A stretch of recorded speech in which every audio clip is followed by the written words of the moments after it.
Hello hi, నేను మీ శ్రావణి. ఇప్పుడు నేను మీకు ఒక మంచి రెసిపీ షేర్ చేసుకుంటున్నా. అంటే ఈవినింగ్ టైం కాబట్టి ఇక్కడ నేను ఆలుగడ్డలు ఎగ్స్ తీసుకున్నా. ఇప్పుడు మనం ఫస్ట్ వీటిని ఉడికించుకుందాం. ఇప్పుడు ఆలుగడ్డలు ఎగ్స్ ఉడికించుకుందాం. ఫస్ట్ ఇక్కడ ఎగ్స్ నేను సపరేట్ ఉడికించుకుంటున్నా, కుక్కర్లో వేయలేదు. మనకు ఆలుగడ్డలు ఎగ్స్ ఉడికిపోయినాయి. ఇప్పుడు ఇవి పొట్టు తీసుకుందాం. ఓకే, నేను ఇక్కడ ఆలుగడ్డల్ని పొట్టు తీసుకున్నా. ఇప్పుడు దీన్ని మనం మెదుపుకోవాలి. ఆ తర్వాత ఇక్కడ ఏమేమి తీసుకున్నా అంటే రెడ్ చిల్లీ తీసుకున్నా, నేను చిల్లీ ఫ్లేక్స్, ఆరిగానో తీసుకున్నా, కొంచెము కార్న్ ఫ్లోర్, సాల్ట్. అండ్ ఇక్కడ ఏమేమి కట్ చేసుకున్నా అంటే సన్నగా ఉల్లిపాయ, పచ్చిమిర్చి, కొత్తిమీర, అల్లం వెల్లుల్లి సన్నగా కట్ చేసుకున్న, గరం మసాలా. ఇప్పుడు వీటిని ఏం చేయాలంటే మనం ఫస్ట్ ఇది మెదుపుకోవాలి. ఆలుగడ్డ మొత్తం మెదుపుకుందాం దీన్ని. ఇప్పుడు ఇందులో వీటిని అన్నిటిని వేసుకుందాం.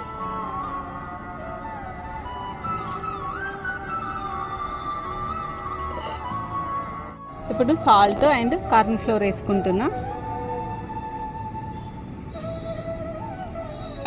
ఇది మొత్తం బాగా కలుపుకుందాం. ఇది బాగా కలిపిన తర్వాత ఇది వెజ్ వాళ్ళకైతే ఇట్లా వేసుకోవచ్చు, కానీ నేను ఎగ్స్తో చేస్తున్నాను కాబట్టి ఎగ్స్ని తురుముకొని ఇందులో కలుపుకోవాలి.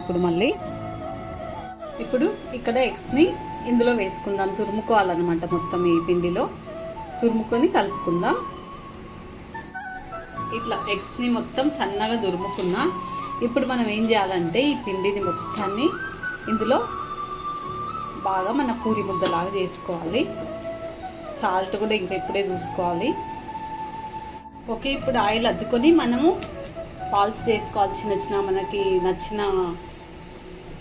నచ్చినట్టు చేసుకోవచ్చు. దీనిలోని మన ఇష్టం వచ్చినట్టుగా ఇవి రౌండ్ బాల్స్ రెడీ చేసుకొని ఇట్లనే అన్నీ రెడీ చేసుకుందాం. అన్నింటినీ ఇట్లా రెడీ చేసుకొని పెట్టుకుందాం. ఓకే, బాల్స్ రెడీ అయిపోయినాయి. ఇప్పుడు ఆయిల్ పెట్టుకొని వేయించుకుందాం.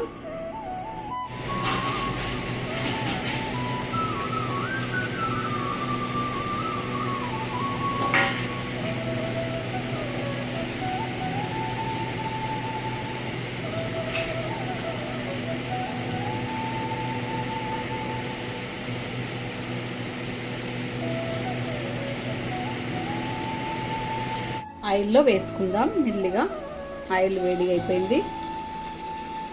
కొంచెం చిన్న మంట పైన కాలవాలి. మొత్తం వేసుకుందాం. ఇప్పుడు మనం ఈ బాల్స్ని మెల్లగా తిప్పుకోవాలి. నా చేతిలో ఫోన్ ఉంది కాబట్టి కొంచెం మెల్లగా తిప్పుకుంటాను నేను.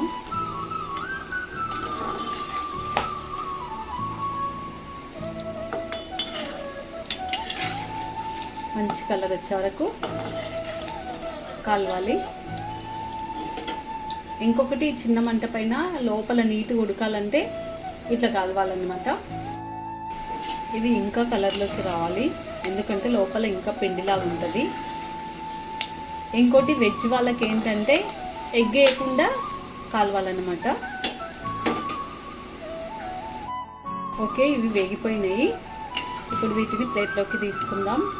నా హ్యాండ్లో మొబైల్ ఉంది కాబట్టి నేను ప్లేట్లోకి తీసుకొని మీకు చూపిస్తాను. ఇప్పుడు మనకి టేస్టీగా ఆలు బాల్స్ రెడీ.